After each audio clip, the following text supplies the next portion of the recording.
Good afternoon. I hereby call this special meeting of the Nacogdoches ISD Board of Trustees by video conference to order. A quorum of board members is present. Please let the record show that Mrs. Leah Behat is absent today. She is traveling out of state. On March the 16th, Governor Greg Abbott granted a request by Attorney General Ken Paxton to temporarily suspend a limited number of open meetings laws to the extent necessary to allow for telephone or video conference meetings in response to the coronavirus. In accordance with those suspended rules, we certify the following. Notice of this meeting has been posted online for at least 72 hours. Today, members of the board are meeting in a central location and we do have a quorum in attendance. We are meeting by use of Zoom software, which allows two-way communication for members of the public. As we would in any in-person meeting, members of the public who follow the instructions on the meeting notice for registering to speak during public comment will have that opportunity. If you would like to provide comment at a future meeting conducted by video conference, please follow the instructions on the meeting notice. All other meeting procedures will adhere to board adopted procedures to the extent practical. An audio recording of this meeting is being made and will be made available to the public at a later date.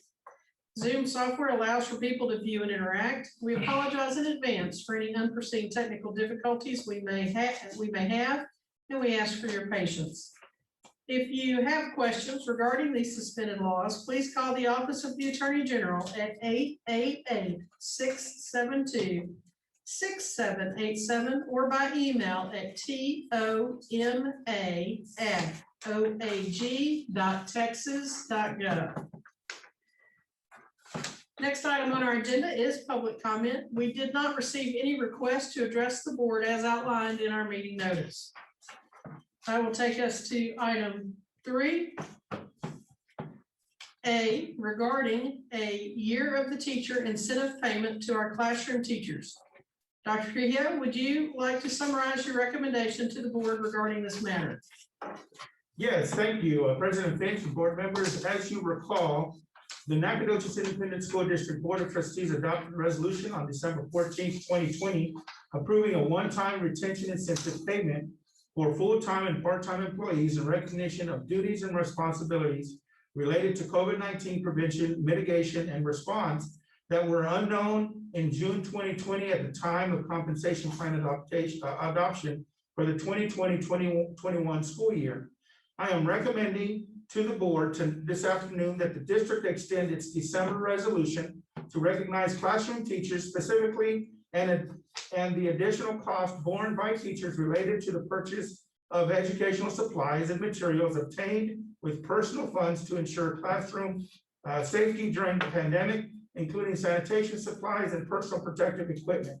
I believe our teachers have gone above and beyond personal protective equipment. I believe our teachers have gone above and beyond in responding to the COVID-19 pandemic to ensure the continuity of instructional programs in a safe environment for all NISD students, and we desire to honor them through a one-time year of the teacher incentive payment. This one-time retention incentive payment would be in the amount of $150. My recommendation is to approve payment this afternoon and have the funds distributed to the employees on or before May 28th. The total cost of the district for the one-time year of the teacher incentive payment would be $72,500 and would be taken from the general fund. This payment would represent appreciation for the unforeseen expenses borne by educators, as well as to ensure that NISD teachers have funds available to purchase future supplies and equipment for their classroom. It is my intention and belief that this one-time payment would serve a dual purpose. First, the payment will recognize personal costs borne by teachers for classroom supplies in order to help our district adapt to the COVID-19 pandemic. Secondly, the payment will serve to boost morale and provide an incentive for employee retention into the next school year. I have prepared a proposed board resolution for consideration and adoption that approves the payments and outlines the public purpose served by such additional compensation to our classroom teachers. Thank you, sir. At this time, and in accordance with board policy DEA legal, and Texas Local Government Code, section 180.007. The board will entertain any feedback, comments, or discussion from any member of the public present at this meeting. Anyone wishing to comment can use the chat feature in the Zoom app to request an opportunity to speak. Please use your full name in the request. Those wishing to comment will be taken in the order of their request. Let's give anybody a moment.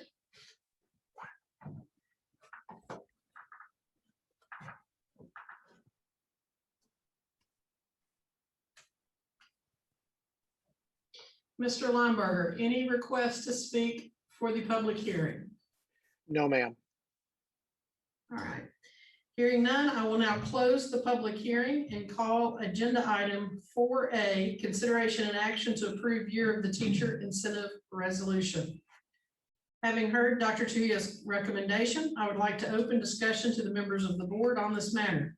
Does anyone have any questions for Dr. Trujillo, or would any trustee like to offer discussion on this topic? I think it's a great idea. I'm very excited about it.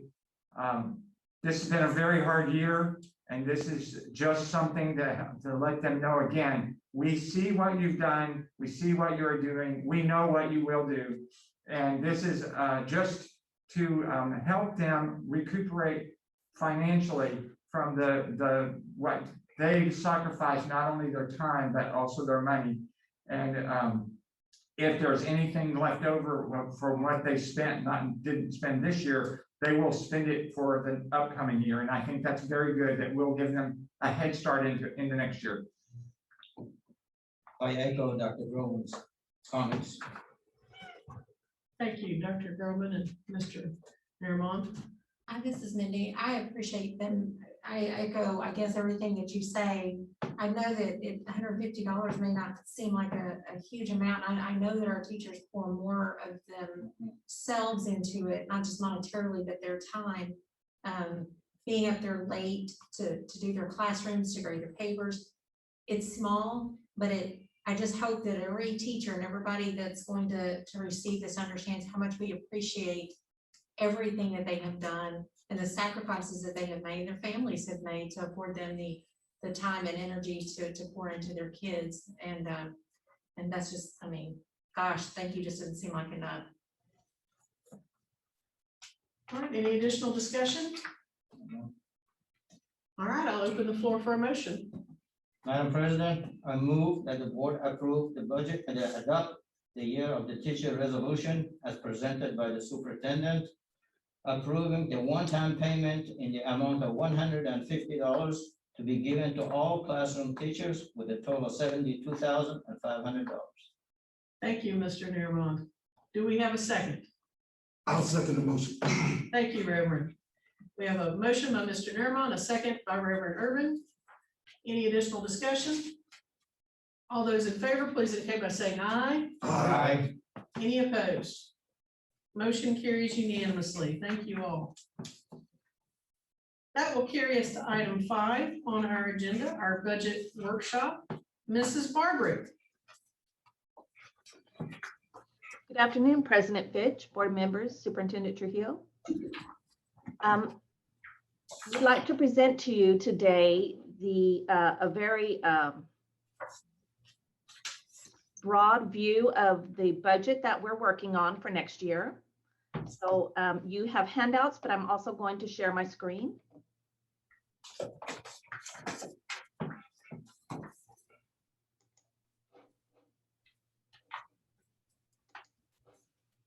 All right, can you see my screen? Yes, ma'am. Yes. Okay, all right. So I'd like to begin with, at the top, our current student enrollment this year is 5,976.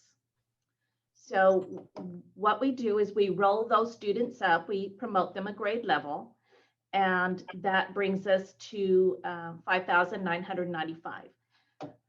This addition of the pre-K students of 130,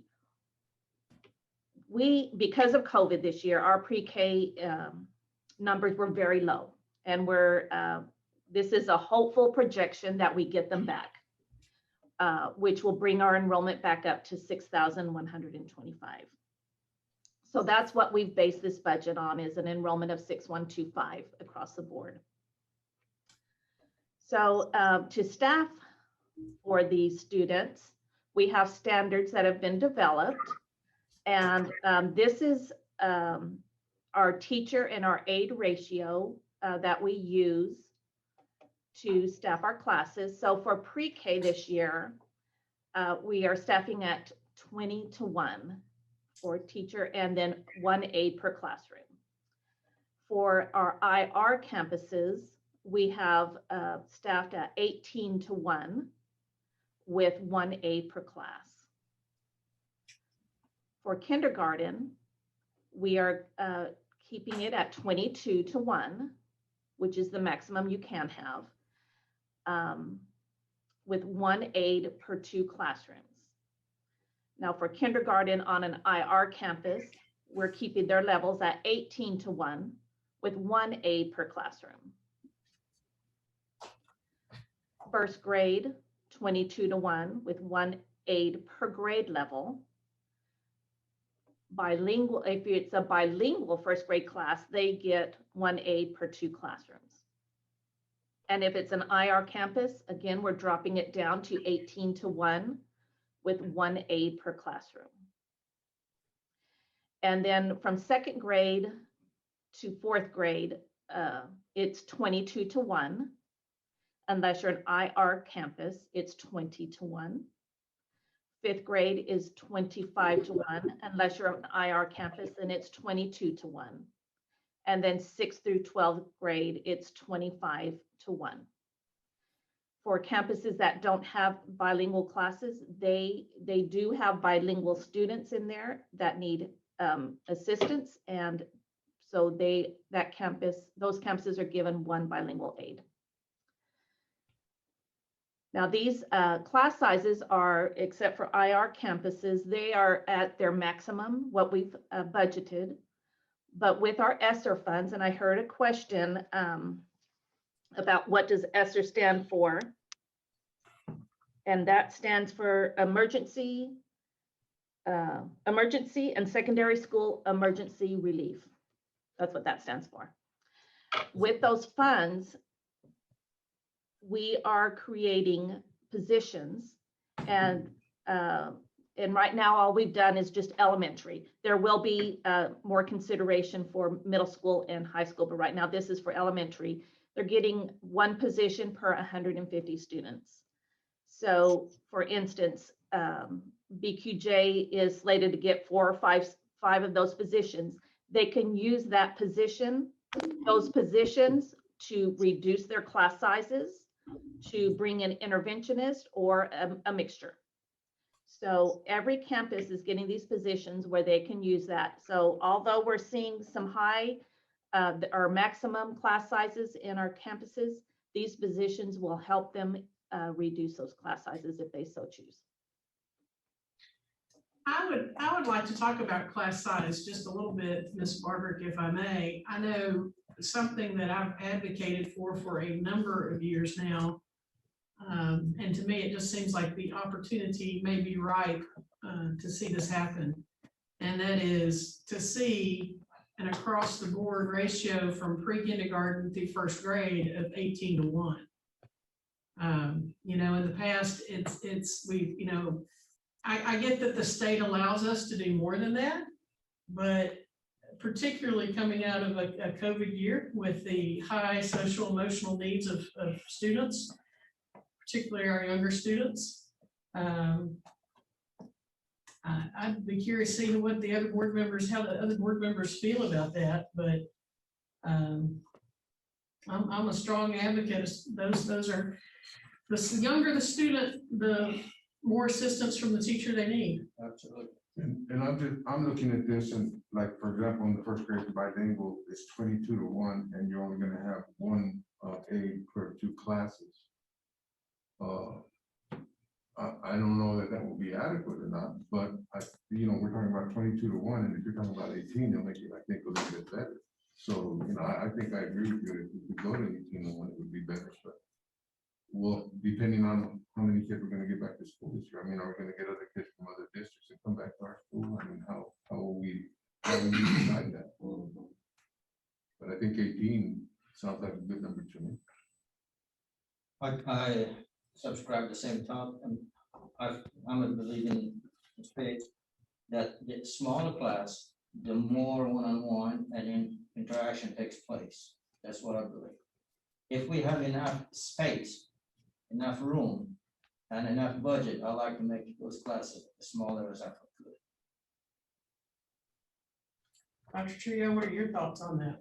Absolutely. The smaller the class size that you can get, that you can absolutely leverage a lot more on your teachers and their abilities to provide the support that they have.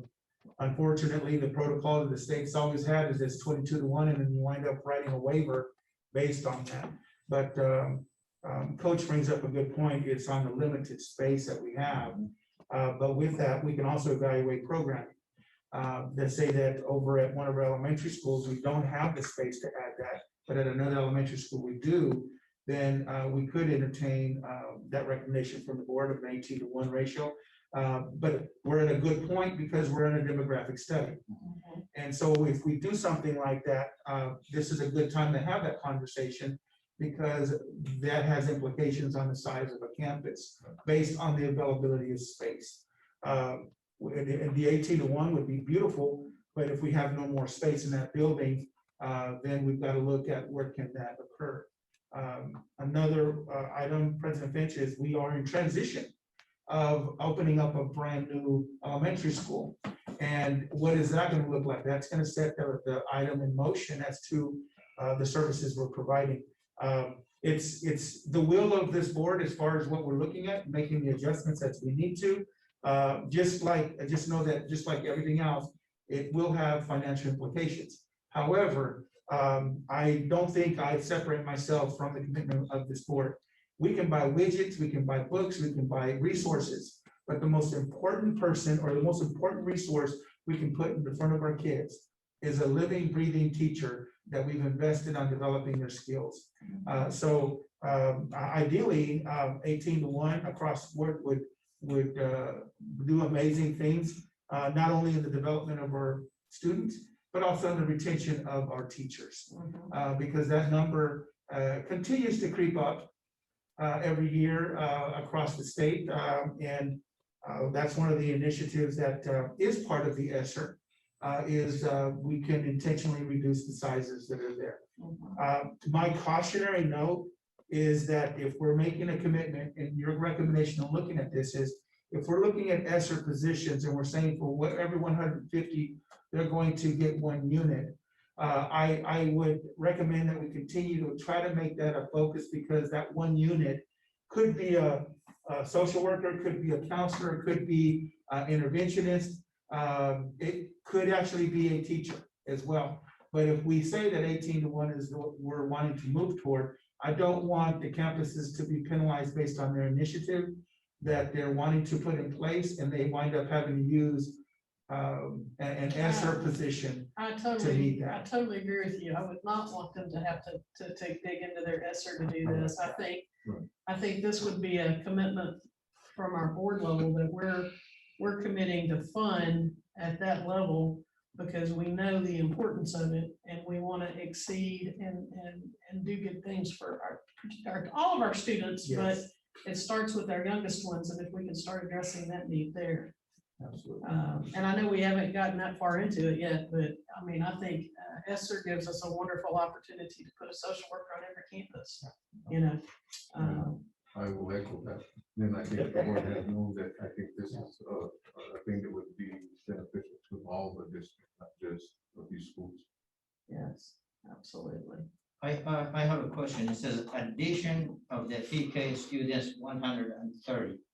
Is this a students that we had and they were gone, or we anticipating to join? These are just, and Lisa, just jump in here if you look at it, but I believe these are anticipation of what we will receive. There's really no way of gathering what that number will look like, but based on historical numbers and the projections that we have, we're anticipating it's going to be in that 150 130 student range. Yes. And it may be more than that.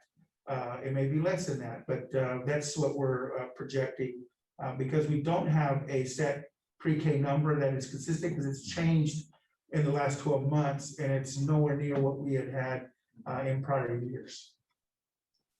Correct, Ms. Burbrick, it's exactly what you're looking at? Well, pre-K students, those are students that we've never had before. So obviously they're not returning students. What it is it's the 130 is in addition to what we had this year. It takes us up to a level of what we had in the past.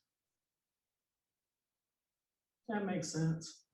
And what was that number in the past? Do you recall, or do you have that? I don't have that right in front of me. I can get that for you as we go. Yeah, I'd just like to compare that number to the students that we had this time. And I guess the other question that would like to ask is that 5976, that's based on students that were in school and at home, right? That includes all our students? Yes, it does. Okay. All right. Ms. Barber, thank you for letting us have that discussion there. Please continue with your presentation. All right. So using these staffing standards is how we determined, is how we start determining our payroll. So I'm moving on to the assumption sheet.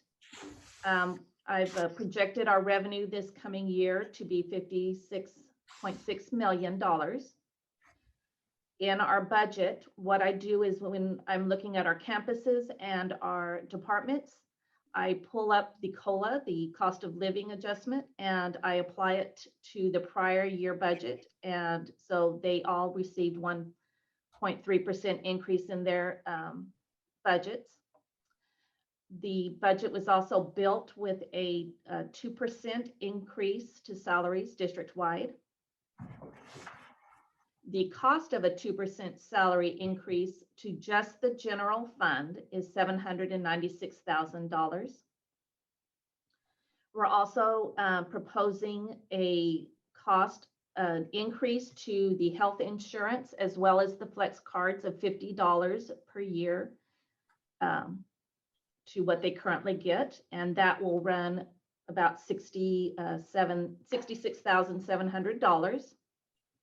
We're also proposing the first year salary for a teacher be increased by $1,000.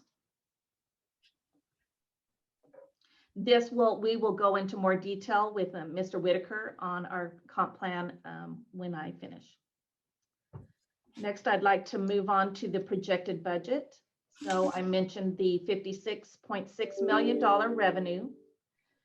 Our current salaries are $44 million, $44.1 million. The positions that when we brought up our class sizes back to the levels that were mentioned, and then bringing in, backfilling it with those ESSER funds, that moves those salaries, $1.2 million in salaries out to ESSER, which brings down the general fund cost. With the 2% increase of $796,000, the increase in health insurance, in changes in administration that Mr. Whitaker will go over, as well as the 1.3% increase for department and campus budgets, and then a $30,000 demographer cost, brings us to expenses of $55.9 million. So that leaves us with 56 million minus 55.9 million. We've got $644,611 available. What has not been considered yet are I'm saying increases to stipends. What I mean by that is we have some of them are increases, some of them are new stipends. Another thing we may need to consider is bus purchases. One thing I am looking into is whether a bus purchases could be part of an ESSER. I don't know yet.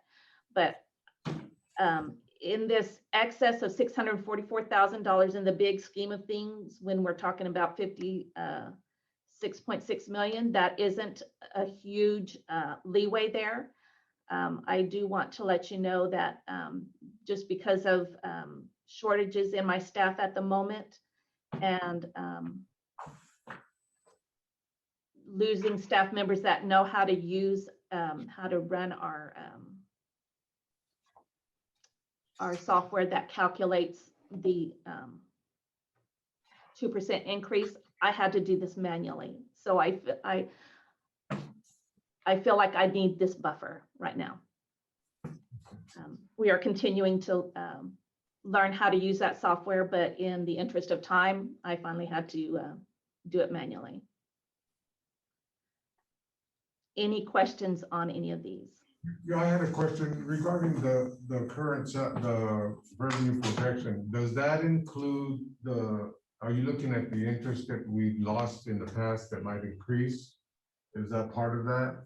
or No, I not? did not. I did not put an increase in interest. Okay, so that's just what we have. Yes. Okay. Ms. Barber, as first year teacher salary increased to 42,500, is it comparable with the people within about 100 miles radius in East Texas? Yes, it's comparable. We beat some, and unfortunately, Lufkin always beats us, and they continue to beat us. I did do a scenario of raising it even more, which would cost, instead of 797,000, it would be more like 2 million. We can't afford it. This represents about 15 teachers, this 1.2 million. So again, you know, when we talk about decreasing class sizes, it adds up quickly.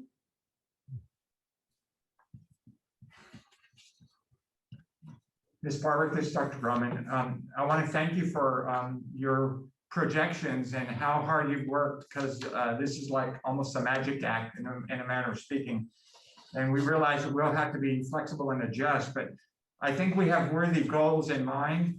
And I read something recently that a bill was coming out that was going to require all pre-Ks to be 22 or less. I don't know if it was 22 or 20. We would be well below that, and that's good because we want to have what's best for our students, but we also want to have a best practices for East Texas coming out of this district. And I think that your preparation and proposal here, it helps us at this point in time to get a better grasp on what we're going to do, and hopefully we can do some of it at least based on space and money and available people to hire that are qualified. That's right. So what Dr. Chihiro mentioned specifically applies to Fredonia and Nettie.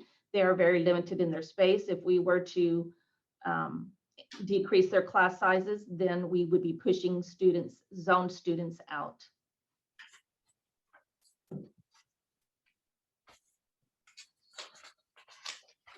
Question, Ms. Marbrick, on your projections,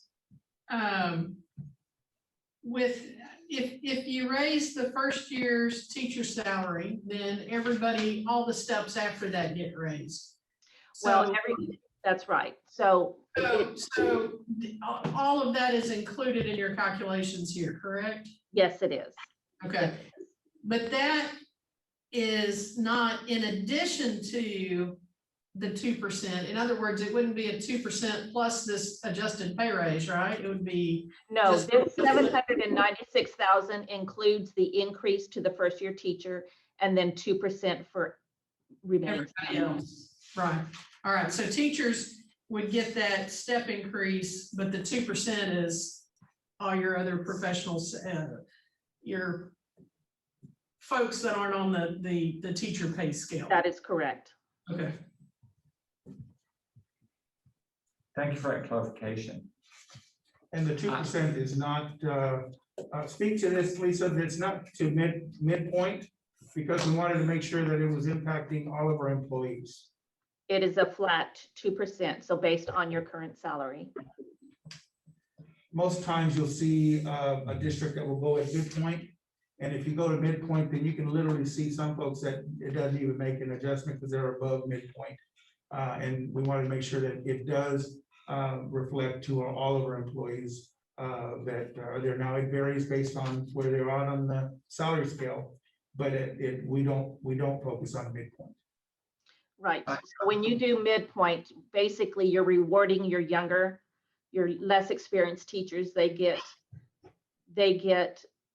relatively speaking, everybody gets the same thing, but your inexperienced teacher gets the same amount as your most experienced teacher. And so you're sort of squeezing the sandwich together when you do that.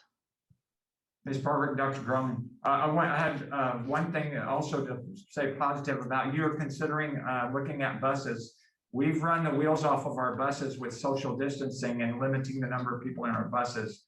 And although we collected up a lot of new buses, we are aging them very rapidly in the last year and a half or so. So I think that's a very good direction to be looking in, and I'm glad you're drawing our attention to that area. And we appreciate you looking into that and how we can help recuperate or pay for some of the continuing costs with our busing, because we bus so many students. Everywhere I go in this town, I run into our buses. No matter where I'm in town, there's our buses running early, running late. And we really have to congratulate everybody involved in our transportation department. We appreciate you thinking of them and our students for their safety, because newer buses and fewer mile buses are safer buses for the drivers and for the students. Thank you. You're welcome. Another thing we have to consider with bus purchases is older buses did not have seatbelts. Newer buses do. That decreases the amount of students you can carry in a bus. So as we go forward in the future, our fleet will need to be larger to accommodate the same amount of students, but less students in a bus.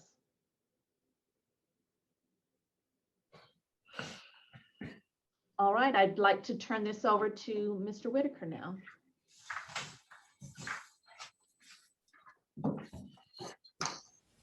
Thank you, Ms. Barber. Can everyone hear me okay? Yes, sir. Okay.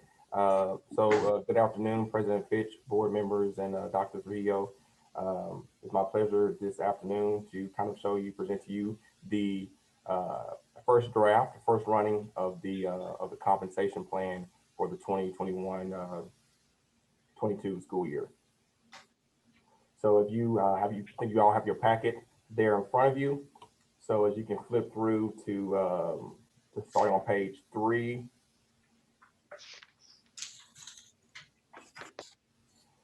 Again, nothing really changes there.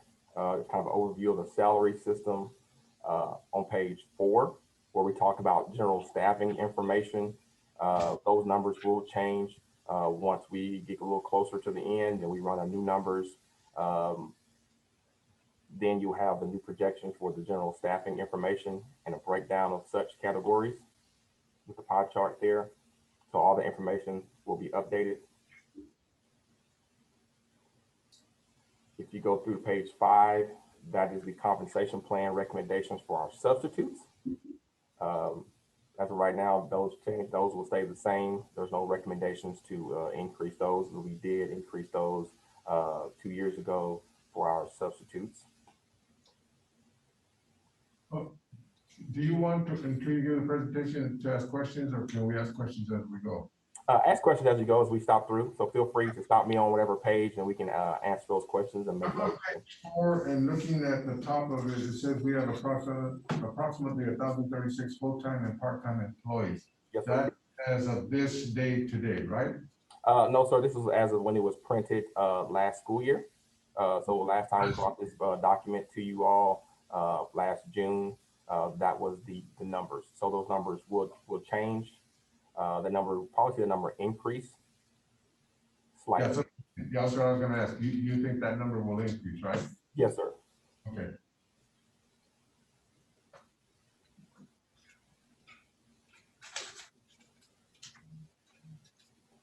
So we'll make our way down to page 7.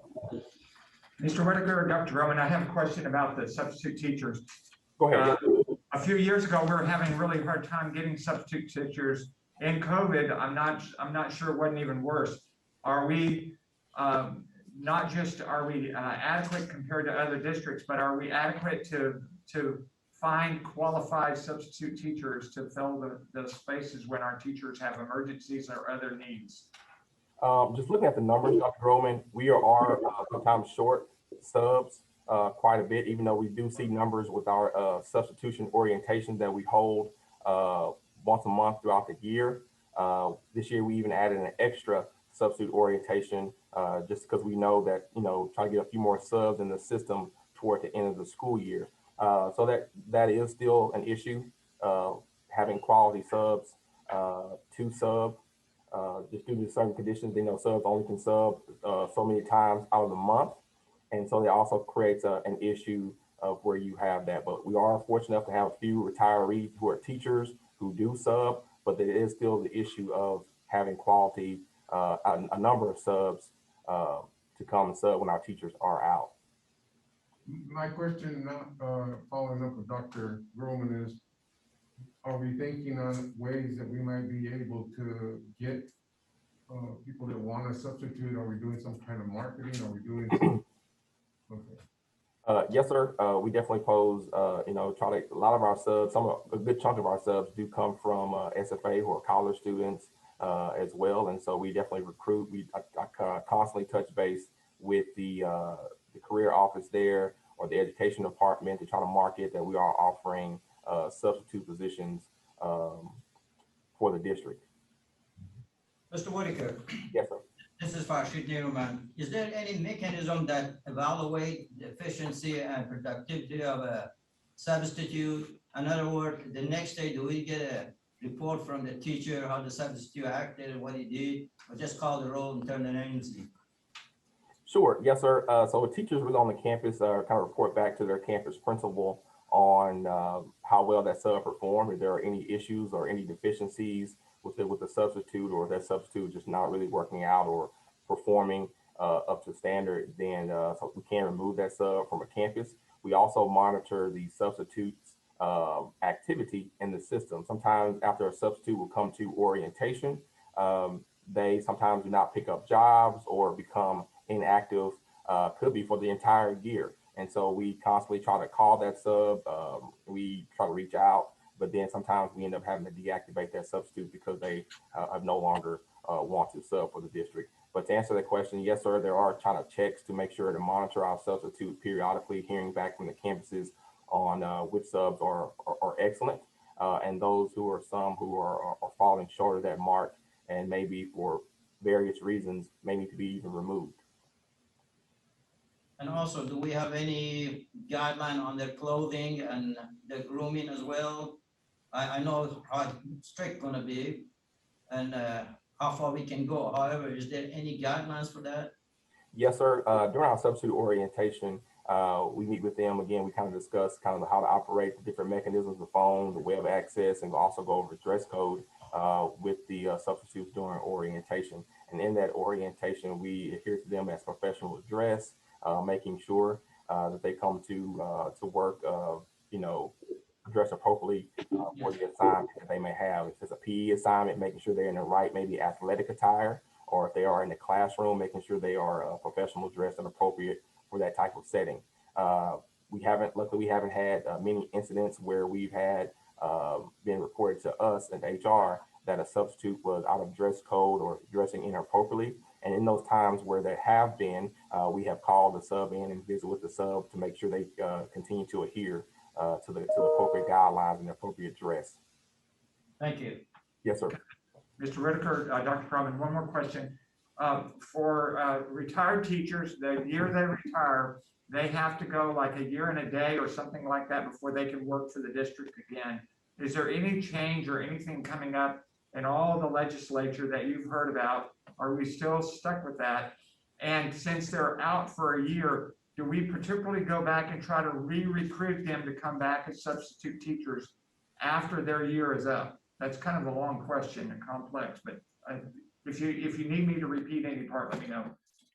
Yes, sir. So there has been change to that kind of that policy or procedure in regards to PRS to sit out the entire year. That's kind of, for them to be able to come back to work or do any type of that type of compensational work for working for a school district part-time or full-time type of work. But if they set out a month, they can actually come back and substitute for us.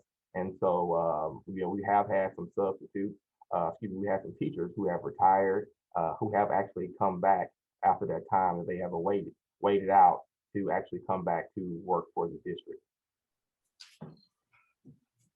So as of right now, there is no change. And for the whole year long, that's if they want to come back to work full time for the district, but there's not been any change as of right now to that standard. So are you, I think I heard you say they have to wait a full month before they can do part-time work? Is that what the regulation is? Come back to substitute. They have to wait that month to sit out before they can substitute.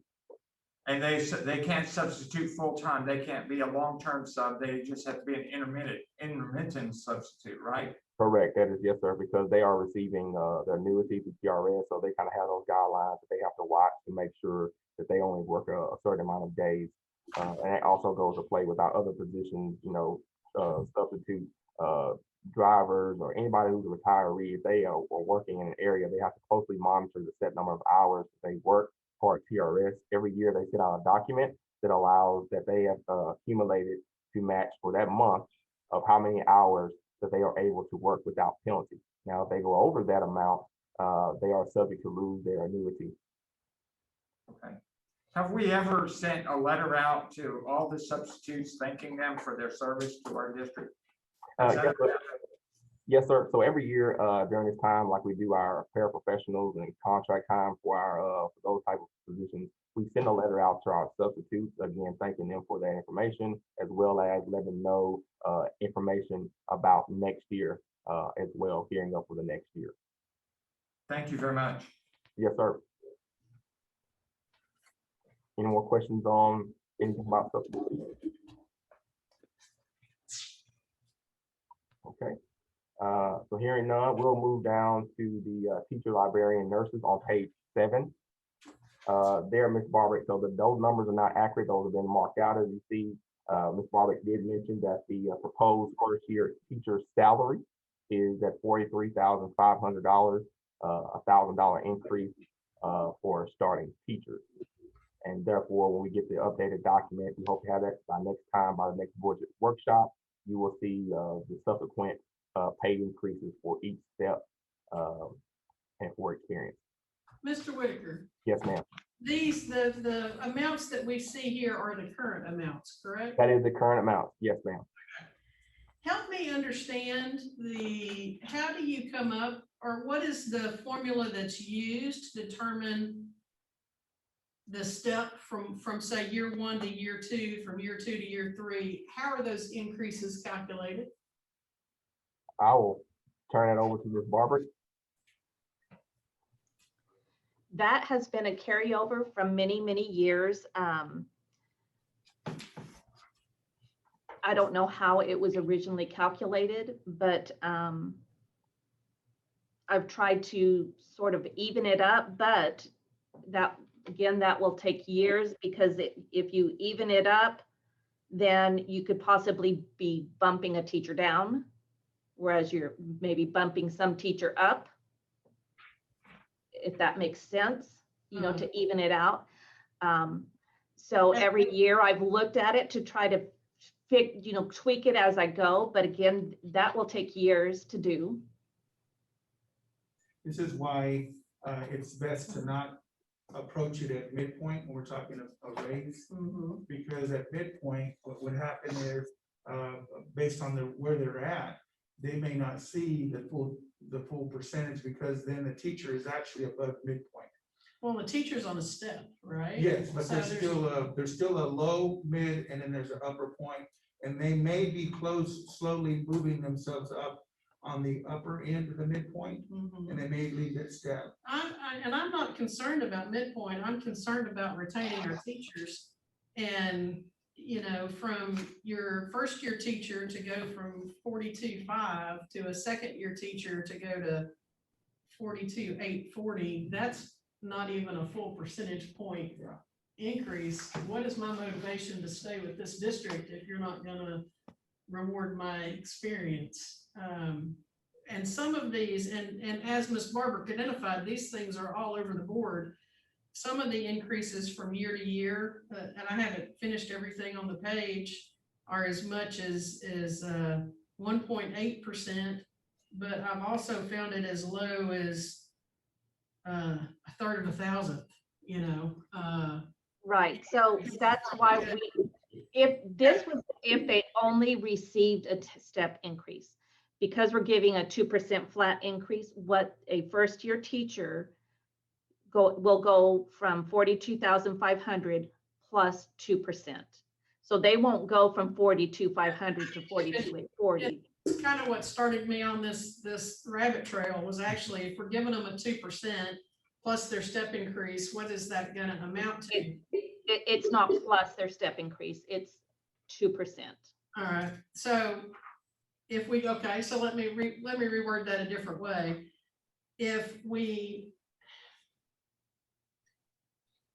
I feel like we need to take a hard look at this, because even though you've got teachers, for some of those teachers that how can I say that?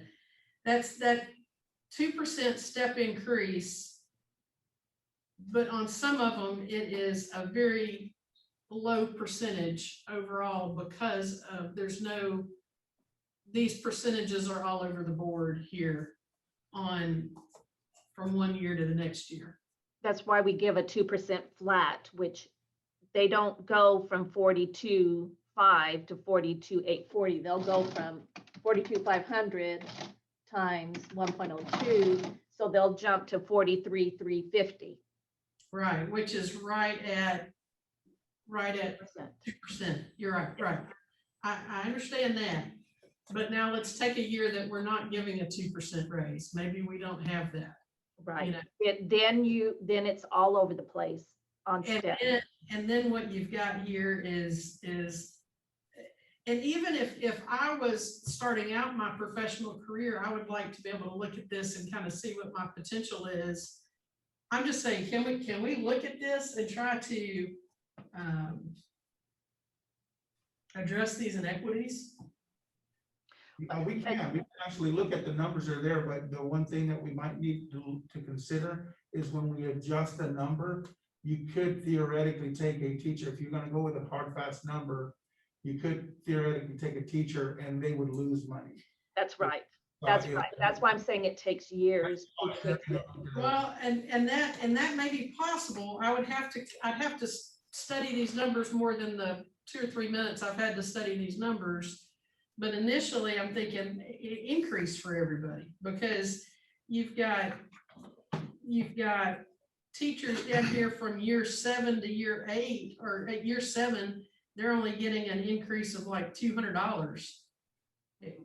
You know, so it seems to me, I mean, like I said, I'd have to play with the whole spreadsheet numbers, but this is really concerning to me that we're so haphazard in what these steps are. And do we have It options? should be Is there consistent. other options besides that 2%? Is there other options that we could like level them out for those individuals? Yeah.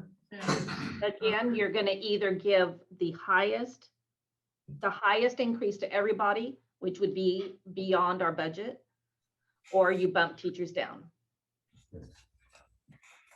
So we have to stay within that budget so that we don't overrun. Yes, we have to stay within a budget. And unfortunately, this is the multiple years of adjustments that's there that catch it. So you have a 2%, you don't have a percent, you have a 1%. And in this. Well, no, I get that, but how these were developed in the first place is probably where it got initially messed up, because there's no There's no consistency. It's not a formula. Yes, there's not a. No, it's not a formula. They just picked numbers out and plopped it on the sheet. And I've tried, in the past, I've tried to put formulas in, but again, you either, if you just put in a flat formula, then you're gonna bump teachers down. Or if you, and then the other option is you take the highest bump and you apply it to everybody, and then we're beyond our budget. I would offer caution and remind us that we're only working with about 600,000. Mhm. So if we mess with the numbers too much, we're gonna be in the red. Right. I don't disagree with you there. My concern is though, there is no incentive for a teacher to stay in our district based on this step rate. Well, actually there is, because if you come in with 10 years experience, then it's not like you're starting at 42.5. Right, And- I'm not addressing that. I'm addressing a young person starting out their professional career. Why are they gonna stick with Nacogdoches instead of going over to Lufkin or one of the other surrounding districts if we're not competitive? We can start off with a competitive higher first day, and we may have a very competitive base year one salary, but how does our year two salary compare? Actually, where we fail is in our beginning teachers. We exceed in our experienced teachers. We're more competitive the more experienced we get. I can see that because the further down the chart you go, the more consistent the number is. Like it was pretty much consistent to 1.8% increase after you got past year 10. I haven't finished doing all of the calculations, but the first several were hitting consistently. Right. And what I tried to do also when I'm trying to tweak it is the more experience you get, the more experienced ones get a higher step increase than the less experienced ones. So as you gain experience, your step increases, is what I've tried to do. Well, the natural percentage cause would do that, yeah. And for what I've tried to also get rid of is, for a while there, the most experienced teachers, like 20, it's not on here on our hiring sheet, but in actuality, our district was holding teachers at 25 to 30 years. They never got a step increase. And I've been tweaking that as well. So we have very few of those. They always get something if Right. whereas before they were getting zero. There's got to be a reason for a teacher to stay in the classroom. And I agree. I've had many of those discussions with teachers that say, basically, if I want to progress with my career, I have to go into administration, but I'd really rather stay in the classroom, but I'm capped out. So, I mean, we've got to rethink, those situations and give encouragement to staying in the classroom. Right. So. Now, and unfortunately, because we talk budget so much sooner than some of our neighboring districts, then they're at an advantage because they see the numbers, and then there's where you playing the numbers game where a district goes above what we're paying. So we can necessarily make an adjustment with the 2% and then adjust the salary scale, and then we're looking good. But then we have it's constantly pulling where districts are trying to attract the folks that are in there, but within market. Based on what we're looking at, we're within market for the region that we're at. If you're in a metroplex, you're starting at a whole different price. I'm not even gonna say that number because I don't want people going to the metroplex, but you're paying metroplex, you're getting paid metroplex money when you're going into that Well, you environment. got a So, different cost of living in the metroplex as well. Yes. So, Yes. And as far as our surrounding area, Lufkin is the only school district that beats us. This is Dr. Brumman. I have something for Captain Conundrum. We're charging you with a lot of things. We've had longstanding problems. What we're saying is we're just interested in looking at problems. We can't solve all our problems because we only have X number of dollars. So between Captain Conundrum over here and our chief financial officer, we can look at what we might be able to do, or we might look in a long range thing of what we might do. because we can't do it all in one year. So let's see what we can do.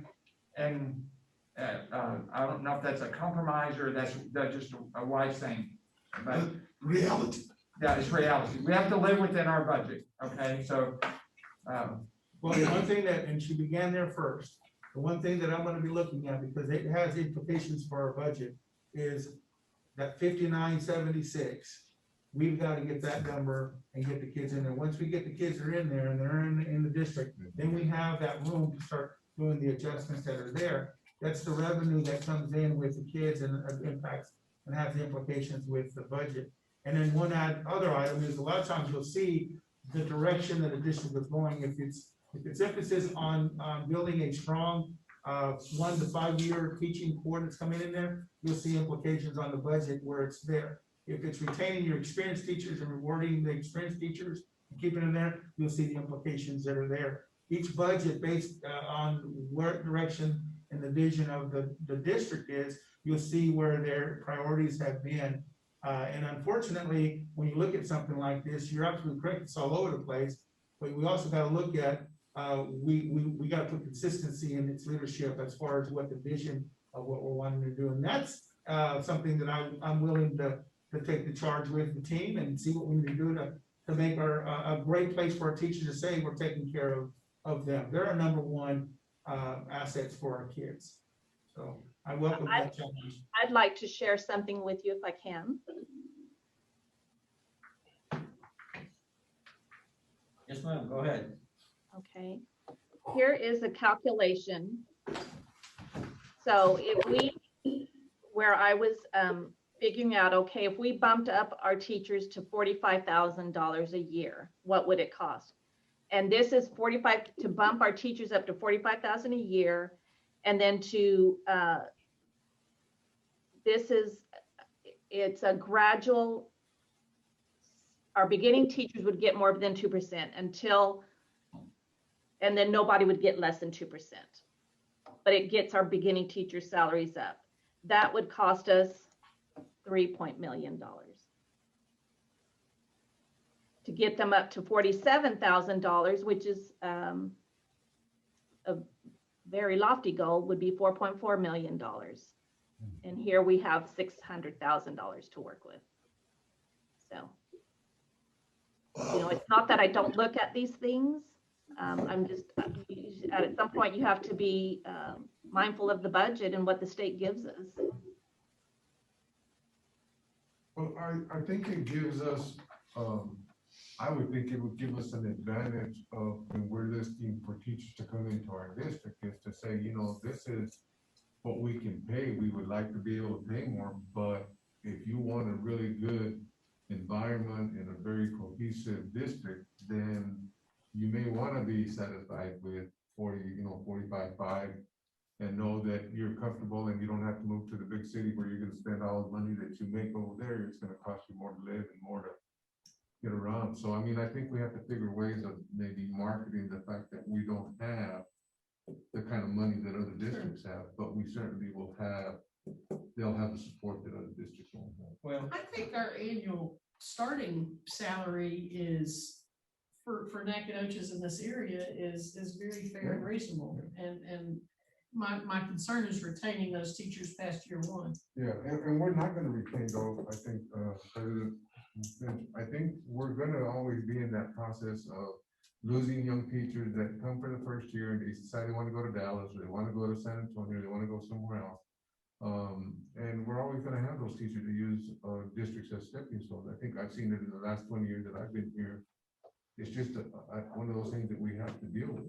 But if we can hook them and keep them here, then it's to our advantage. I think through the job fair, which I attended a lot, it's a good idea to have some calculation, the cost of our apartment rent here versus here versus there, the cost of fuel, the cost of car insurance, all of those break down and explain to the candidate who apply for the job and let them figure it out. Some of them running away from big cities anyways. Some of them just excited to get a job. The kid get the job there, excuse me. I don't want to get hooked for 1 year or 2 years and get experience to leave. I want them to be well informed that what are the advantages here versus there. We explain.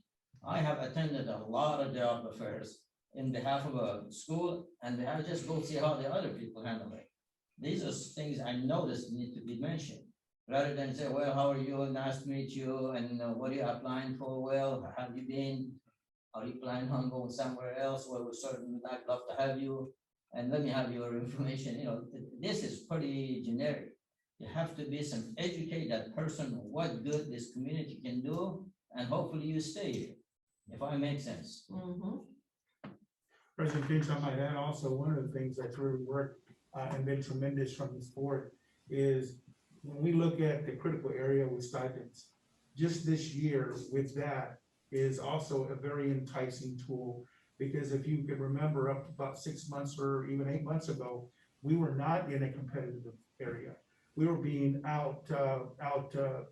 performed by surrounding districts on the stipends for math teachers, science teachers across the board. So the infinite wisdom, even though this is something that we're going to continue to make it a priority and making adjustments, there are other areas that we can impact change where this has implications. If we do it, it impacts every teacher that's in the district.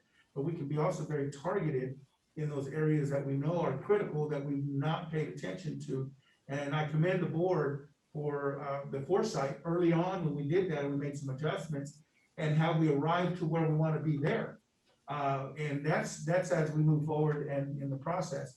The other is the retention. I'm working on a plan with my team, and I'm going to bring that back to the board. I'm very concerned about the fact that the teachers this year came in, they worked their behinds off, they did a tremendous job, and then they're going to turn around and come right back and then come back to working that notice this next school year. What does that look like, and what can we as a school district, what can I do as a superintendent along with the board support to let them know thank you? The other aspect of it is Dr. Hill has worked pretty closely with her summer school. Think about the tremendous efforts this year. A teacher that hangs up the hat and says, I'm done and I'm gonna go for summer break, but we're gonna pull some of those teachers back to work this summer. I worried about the fact that after a year this year, like we've had it, how many teachers are gonna step up?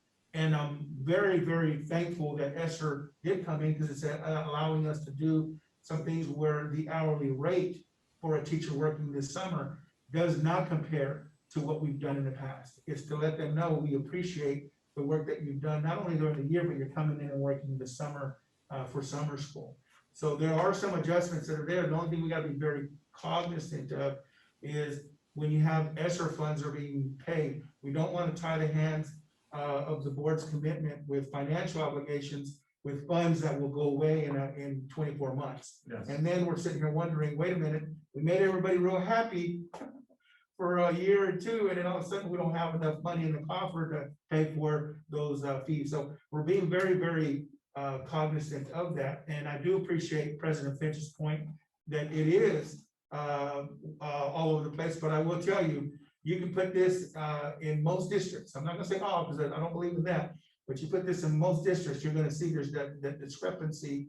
And it only becomes delight because of the fact that districts do a 3%, then they do a 2%, then they do a 1%.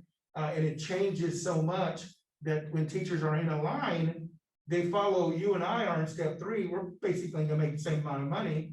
But all of a sudden, if we're in step 3 and Mr. Montoya walks in and now he jumps in on a step 2, all of a sudden he's closing the gap because step 2% looks different for him than it does for us. And there's the flexibility that we need to look at, but it does crawl that we need to have some attention to it, especially for the starting off teachers as we're moving forward. So I like your, Dr. Drummond, I like your comment about what we did to get specific people that are extremely valuable in our STEM areas and compensating them with stipends. I saw we need a French teacher. Well, even in this little town, there's not a huge excess of French teachers that want to stay and teach here. So you know, there might be the need to have the superintendent have some leeway to decide stipends for critical areas at different timings. And so that's there's a lot of things we can consider. And the more we put it in his hands with long-range vision, the better it's gonna be, because he's gonna think and communicate to us, and it's gonna improve. And that's the best thing. We're all looking for improvement. And I think that if we can consolidate these things and let him with his team figure out what he can do to help things better. But we need strong French teachers, just like we need strong math and science teachers. Love teachers. All right, Mr. Whitaker, if you would continue your presentation, please. Yes, ma'am. So if we scroll down to page 9, there we will come to see the new hire guide for our counselors. And again, these are the current numbers marked out in preparation for the upcoming school year's numbers.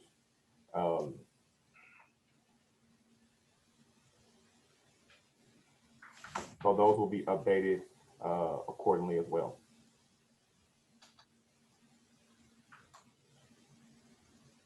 Mr. Whitaker, do you see these numbers, this worksheet, being in the hands of our board well in advance before we have the next workshop?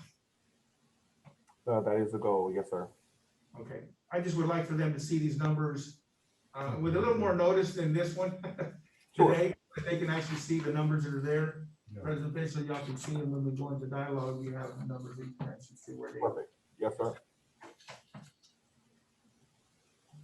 So as we go down to, we start our stipend section. So if you go to page 11, there we start with the athletic stipends. There's no really change to this one except the addition of an assistant coach for golf. Just visiting with Coach Allman, myself, Ms. Barber, hearing the need and looking at some changes that to add a coach there due to increased number of participation for golf, is that to add a stipend there as assistant golf coach in that amount, $3,000. I have a question. Looking at these stipends, I noticed that under the tennis, the head coach has a year-round stipend. Why is that different than any of the other sports that we deal with? Coach, they have 2 different seasons, fall and spring season. Plus they have what is it called? In other words, they compete 2 different seasons. It's not competing. Most of the sports play compete in 1 season, and they close down, they compete 2 seasons.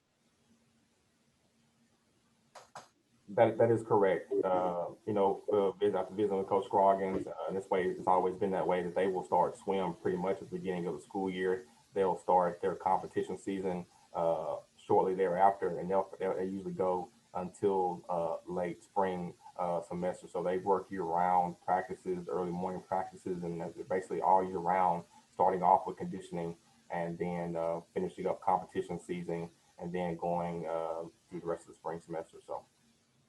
And then I guess the second question I have is, these stipends, are they based on other districts that are the same size as us, or is there some formula that you come up with for these stipends? Yes, sir. So we had looked at increase these last year. That was kind of like the market study done to trying to analyze some of those districts that are relatively in the same size as us and market value. Thank you. Actually, if I'm not mistaken, some of the head coaching position compared with the 2 years ago has decreased $500. Wow. Yes, sir.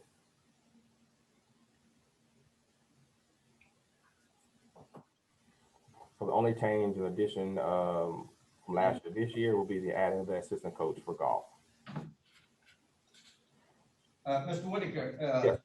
for golf, do the players or golfers, that's better word to say, are they arriving to the golf course on their own vehicle or a school vehicle? I would have to check into that with you, Coach Rashid. I know they do practice down at the golf course here in town, but I'll need to check into that for sure.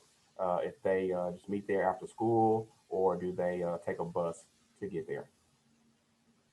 If they are traveling, Dr. Trujillo, on their own, is it not a part of responsibility as far as insurance, God forbid, forbid, if an accident on the road. And we'll have to evaluate that, especially as that becomes I-69. Right. And the traffic becomes greater, we have to evaluate practices just because we've done it a certain way.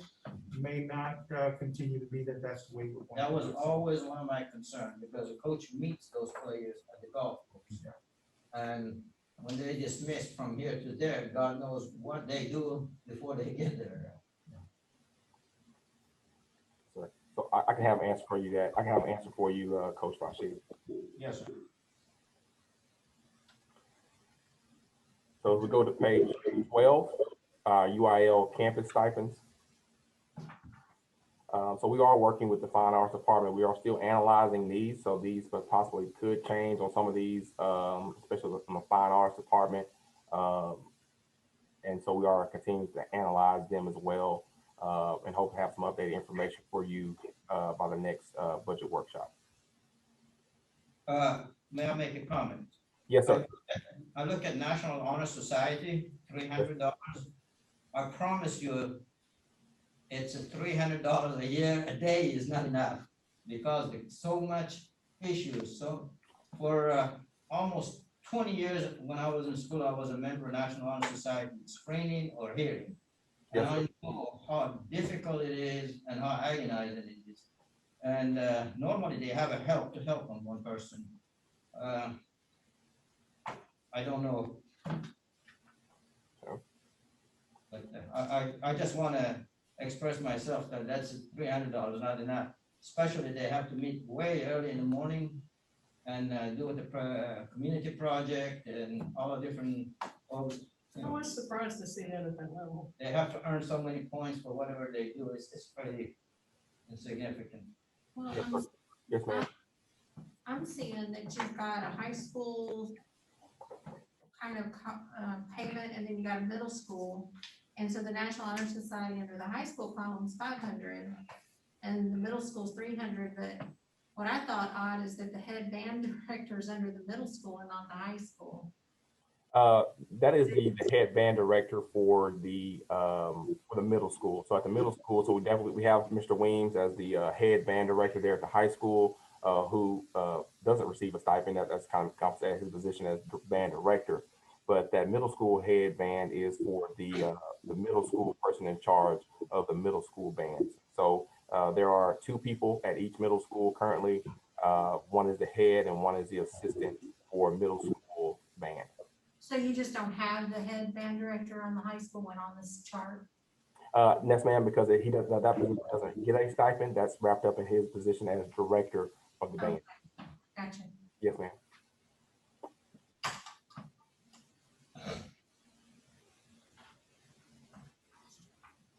So we'll make our way down to page 13. These are the academic, career, and technical education stipends.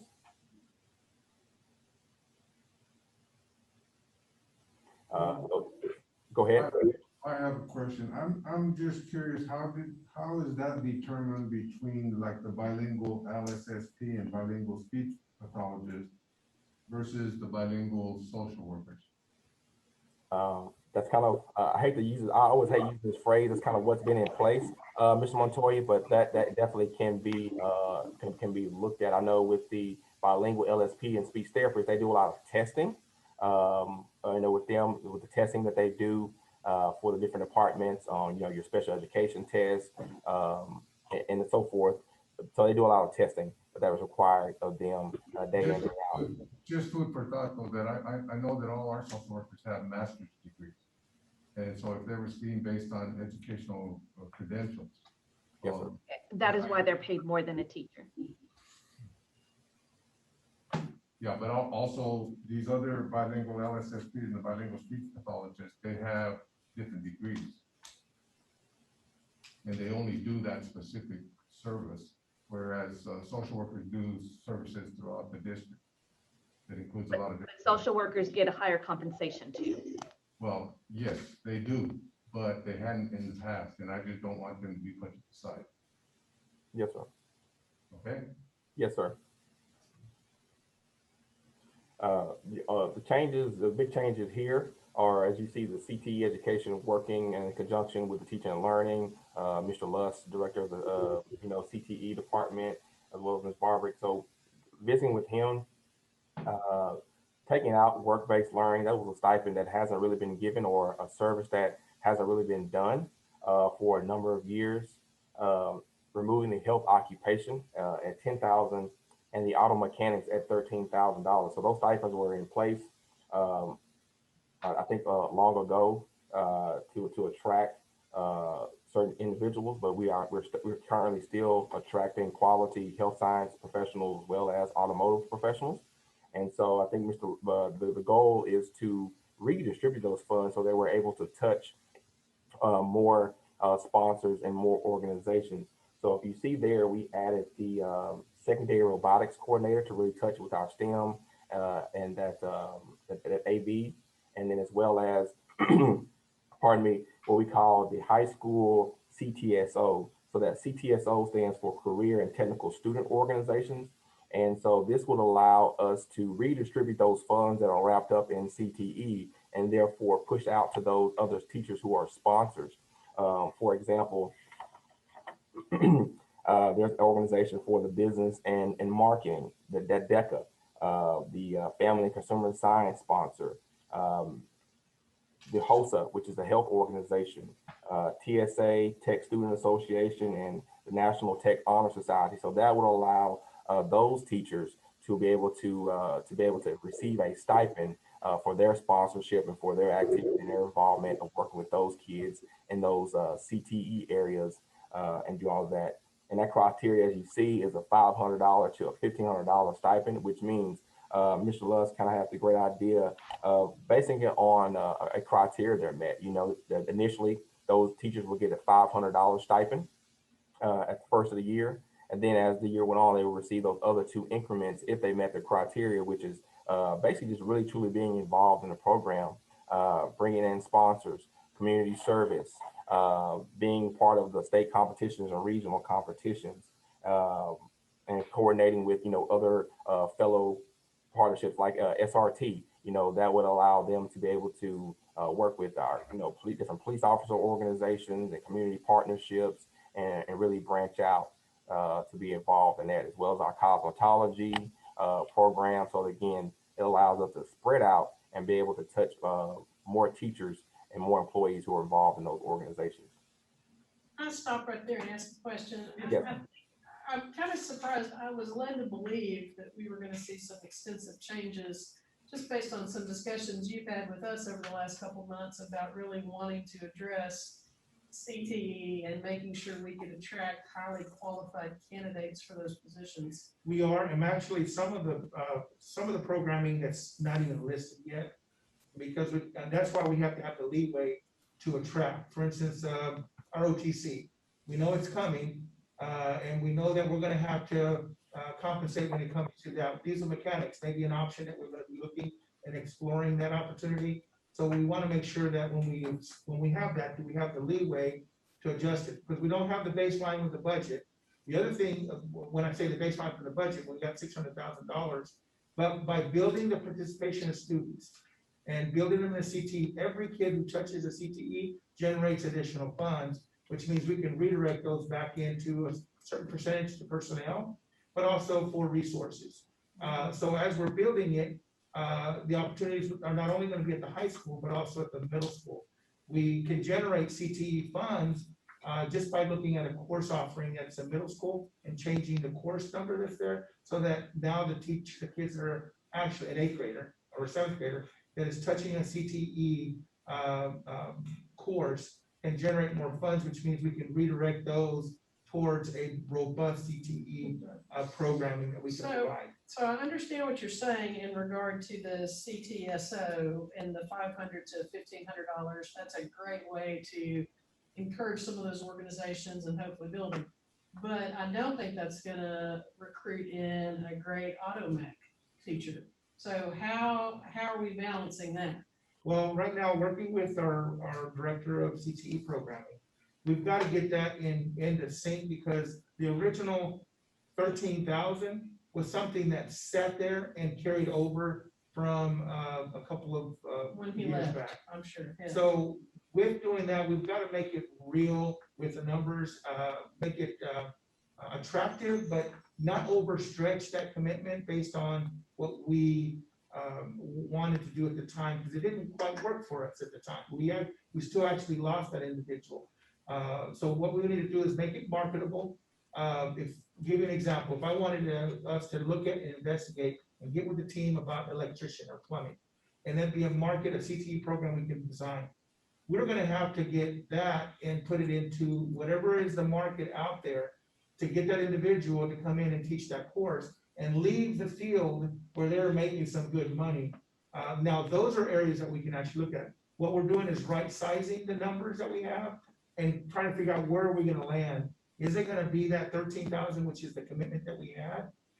Or did we need to make that adjustment and not just carry it over? Unfortunately, we just carried over numbers, and you saw it also with the salary scale.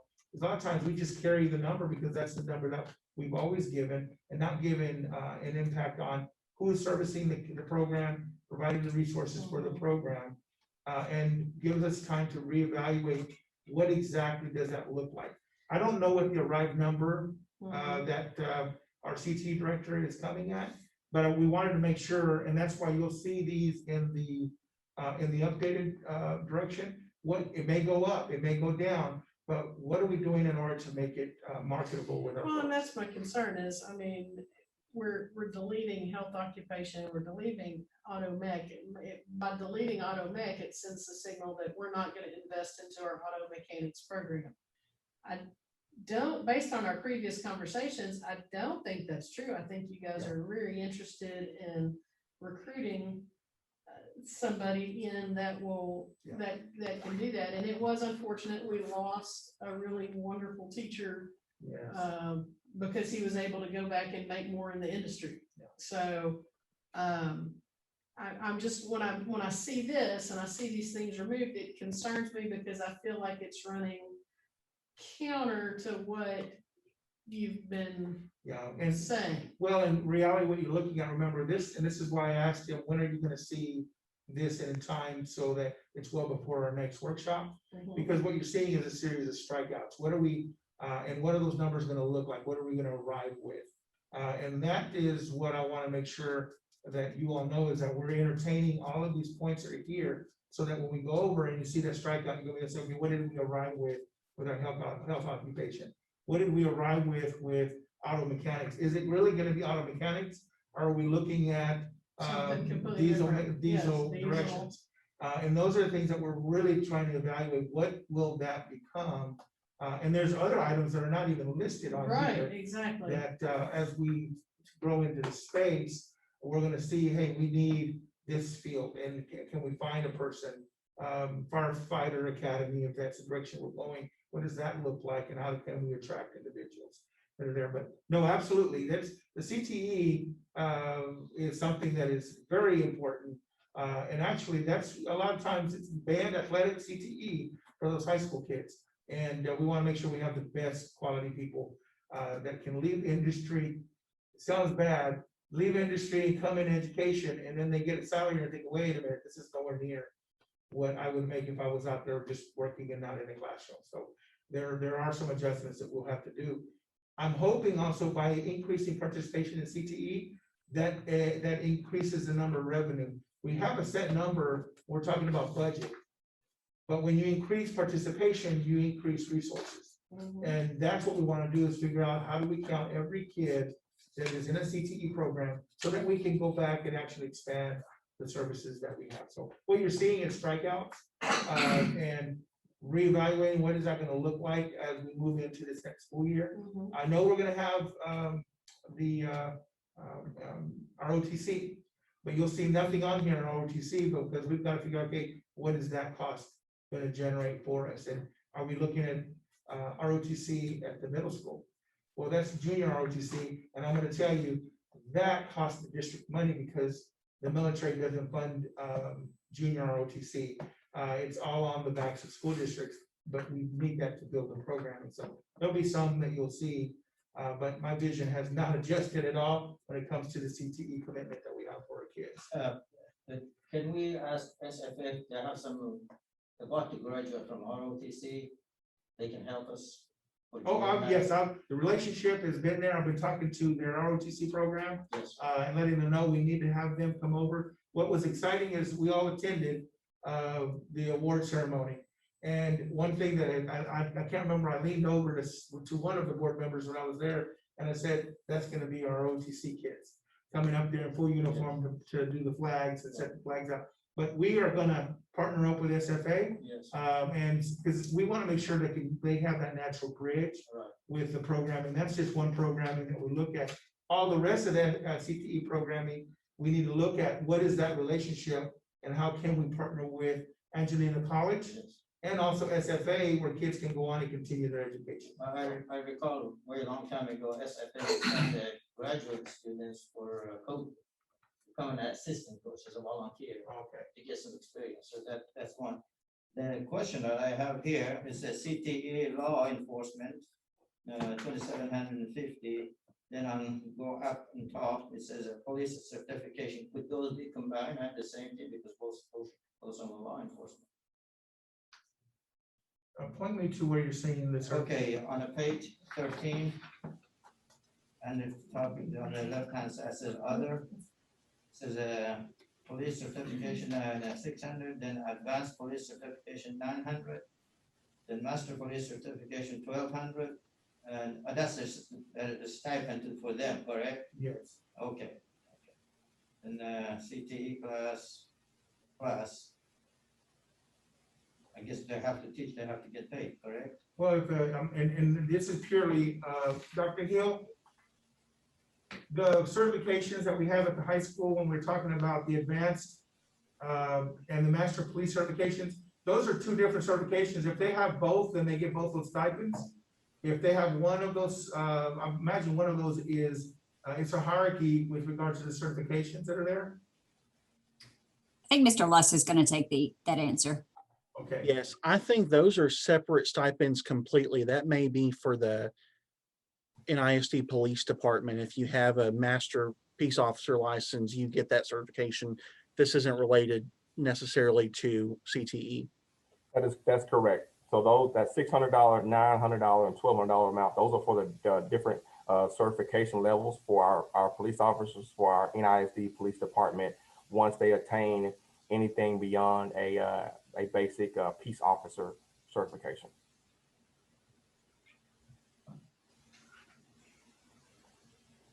And that 2,750 is for the CTE class, basically as you call it, the SRTs, that class that is held by Ms. Monica Newberg. And that group, they'll go off and compete. But that law enforcement stipend that you mentioned, Coach, is also including the work that they do, Friday night football games. They'll work and monitor the parking lot. Her students will, and so she's responsible for monitoring her students as well during that time. So they do a bit of like community service that she's also responsible for her kids during that time. Yes.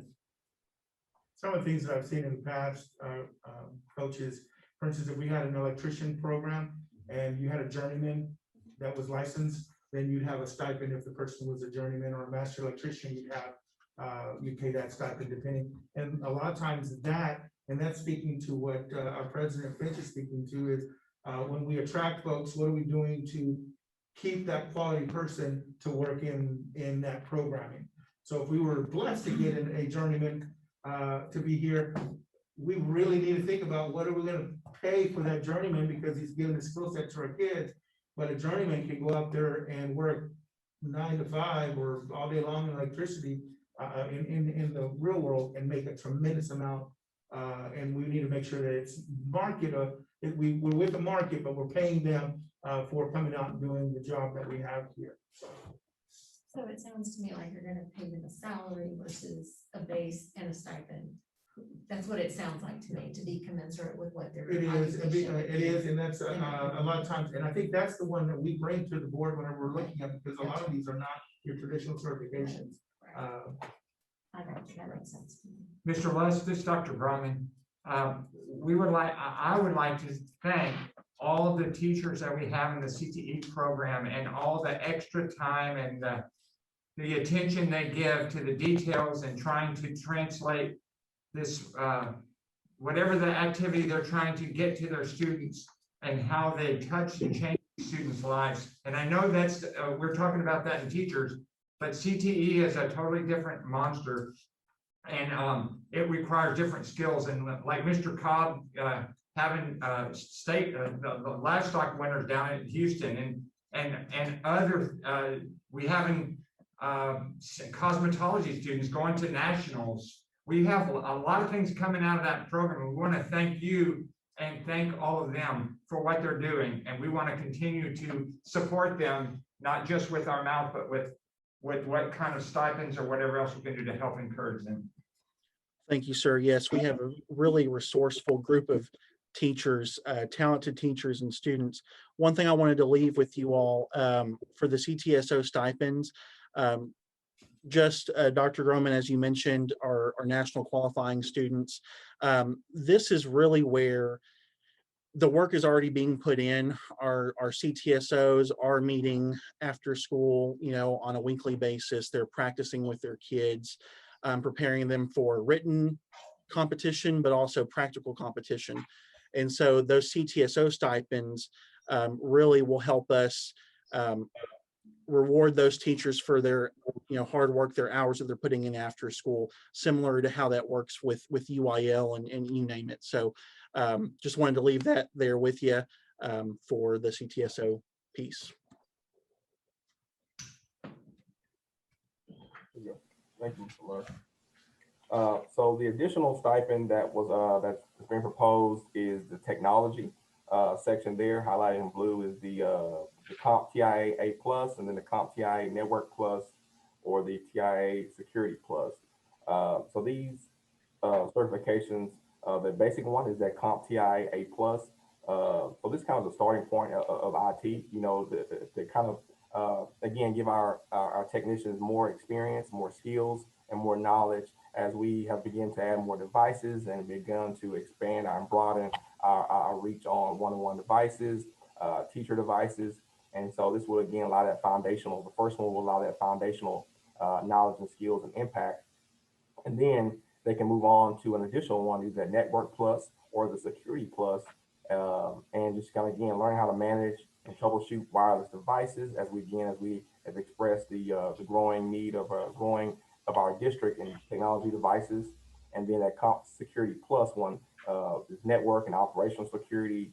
As you know, we had that firewall issue, the ransomware attack. And so again, just knowledge, more skills of our technicians to allow them to be able to spot and identify or kind of any network issues that may present itself.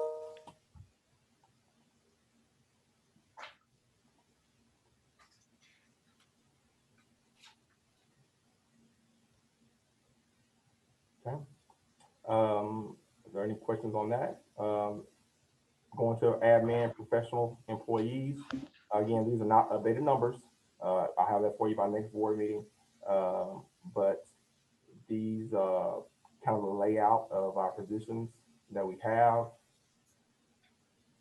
And I'll entertain questions as you look through the admin professional scale.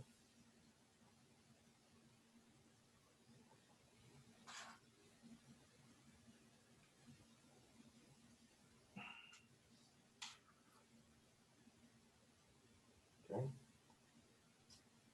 Hearing none, if not none at this time, we'll move on to the clerical instructional aid employees. Again, no changes there. The numbers will update, but no position movements or any changes on in this particular section of the compensation plan.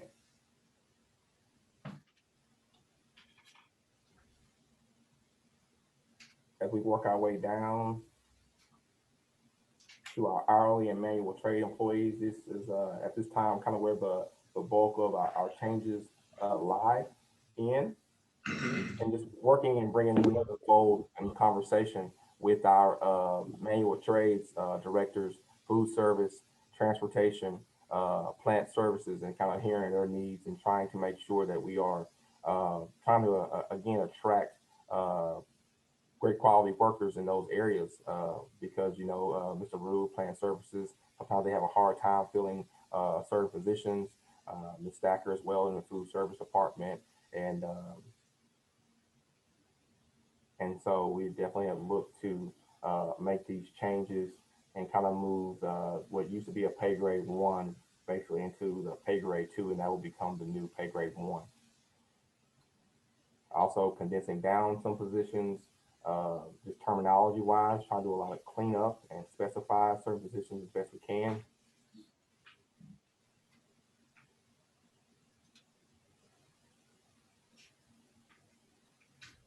Mr. Whitaker, this is Mindy. I have a question. I was looking for, on page 16, the PIMS coordinator is. Oh, yes, ma'am. Is struck out.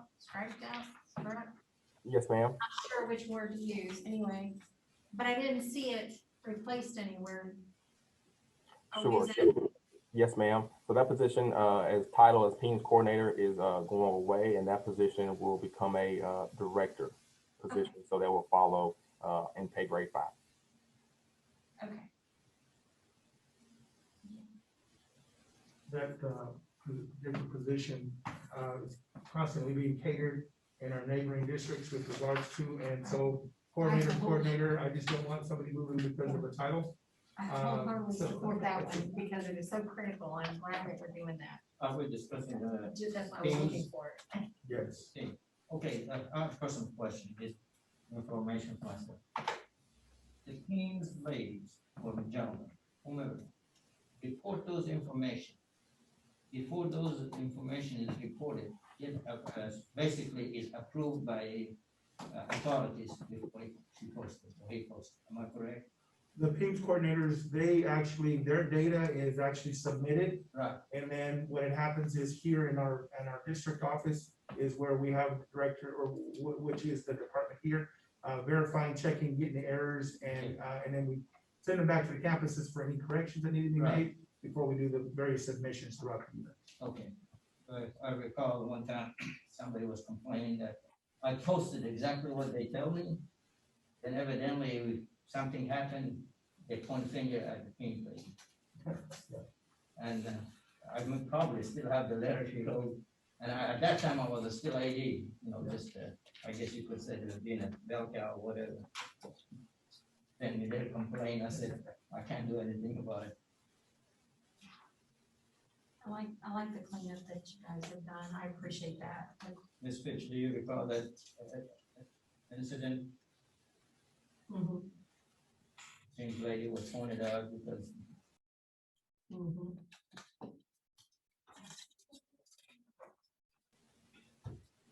Okay. I've always thought our PIMS folks deserve a little bit more. Absolutely. Dollar signs again. They have the money. Mr. Whitaker, you can continue. Sir? Are you done? I'll entertain any questions. I did move to the hourly trade. I was just waiting for the board had any questions on the hourly manual trade employees.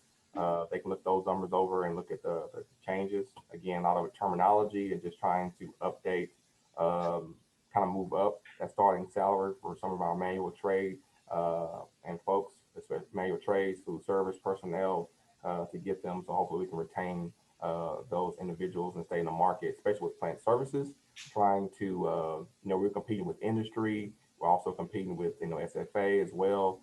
And so we're trying to, get fully staffed in those departments for Mr. LaRue as they constantly do all the great work that they do around the district. And then the last section is the technical support, just renaming, kind of clarifying some positions there on the last page, on page 26, doing away with the computer PC support technician is kind of an outdated term.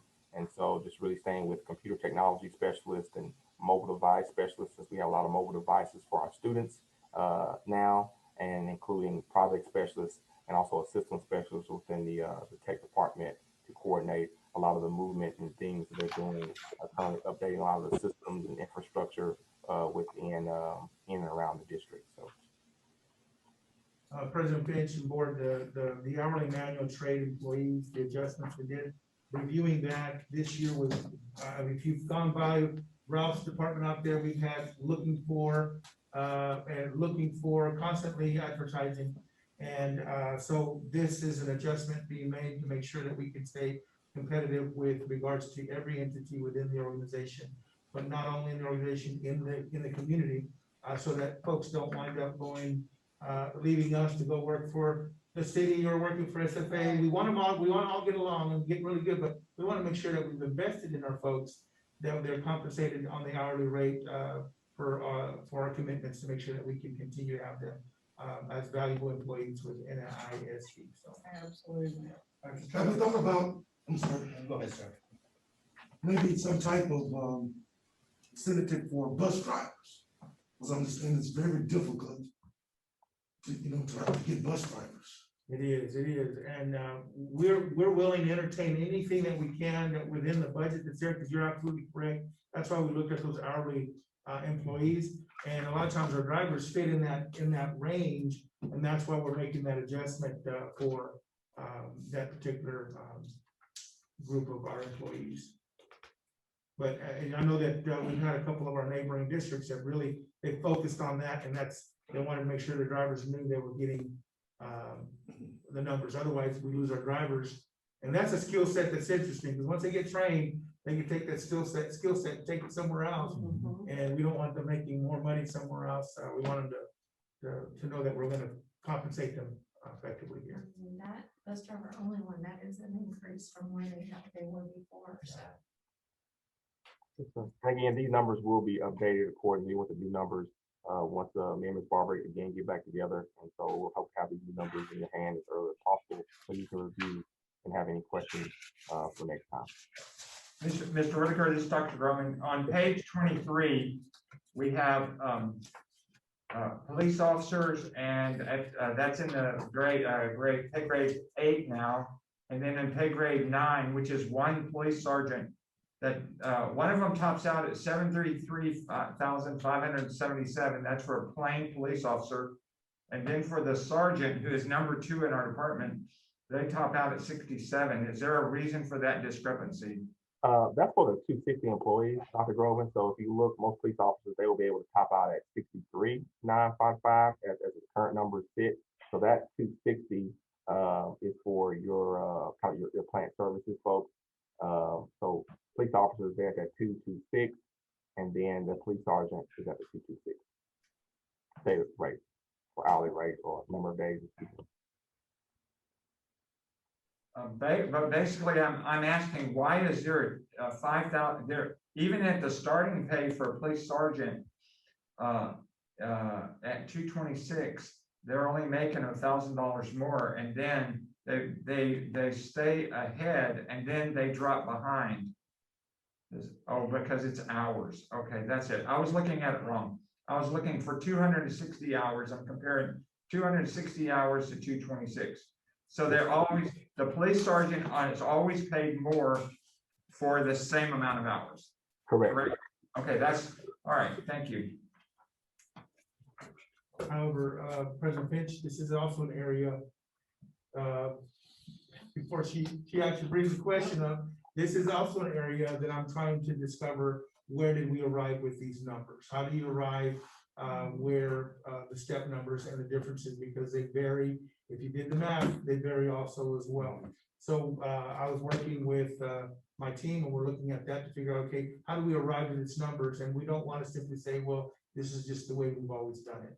We're looking at exploring what is the math behind doing the calculations, so that our folks know that. So the same discrepancy you're seeing in the teachers in there is also looking at what does that step look? How is the difference between step 1, step 2, step 3, and how did you come up with those calculations? Yeah, because in one of the areas, if you work 10 months, or if you work 11 months, the pay comes out the same if you figure it out for the month. And so why would a person want to work 11 months if they can get paid the same for 10 months? Because that doesn't, it just doesn't. So Ms. Rich, are we going to stay here after the open session? No, sir. Right, any additional questions on the compensation plan for Mr. Whitaker? All right, Mr. Whitaker, does that conclude your presentation? It does, yes, ma'am. Thank you Thank so you. much. Thank you all for your time. Thank you. Mrs. Barbrick, is your presentation concluded as well? Yes, I do have an answer for, I don't remember who asked about pre-K. I looked back to before the pandemic, we had an enrollment of 315 pre-K students, and our projection is 300 this year, for this coming year. Excellent, thank you, Other than ma'am. that, I'm done with my presentation. Thank you. Any additional questions for Ms. Barbrick while we have her? All right. Hearing none, that will close our budget workshop, and we'll move to the final item on our agenda. Anybody want to offer a motion?